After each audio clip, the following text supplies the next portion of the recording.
ఇది అనుపల్లవి. అనుపల్లవిలో కూడా ఇంచుమించుగా 4 సంగతుల వరకు వస్తాయి. శ్రీ భూజ అన్నదానికి 2 సంగతులు వస్తాయి. సాని మామ పనీస ఫస్ట్ది, సాని మామ సగామ అన్నది సెకండ్ది. మా తల్లి బలమ అన్నది మారిదాప మామరి మపమ గరీస. నెక్స్ట్ శ్రీ భూజ మా తల్లి అన్నది మా తల్లి బలమ అనేది కలిపి వస్తుంది. గసనీ మామ మరిదాప మామరి పమగరీస.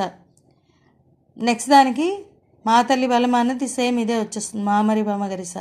శ్రీభూజ మా తల్లి మాత్రమే మారుతుంది. రిగరిస సనీదాప మారిదాప అది మారి మిగతాది సేమ్ అనమాట, బలమ అన్నది. దీనికి కంటిన్యూషన్ శీలాత్ముడు సౌభక్త బలమ మరిపమ రీససారి సాని పని సరిసని పని నిదపామ.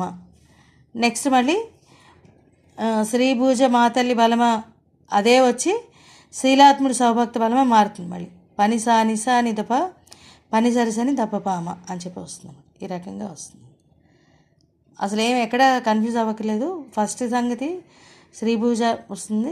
నెక్స్ట్ శ్రీభూజకి మాతల్లి బలమ అనేది యాడ్ అవుతుంది. మూడో దానికి శ్రీభూజ మాతల్లి బలమ అన్నది ఎలాగో కంప్లీట్గా ఉన్నది. నాలుగోదేమో శ్రీభూజ దగ్గర మారుతుంది, బలమ అన్నది మాతల్లి దగ్గర అంతవరకు సేమ్గా ఉంటుంది, బలమ అన్న దగ్గర మారుతుంది. దానికి శీలాత్ముడు సౌభక్త బలమ అన్నది యాడ్ అవుతుంది అన్నమాట.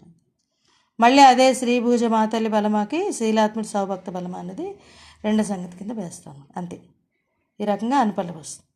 చరణం ఇంకొక పాటలో సంచిస్తాం.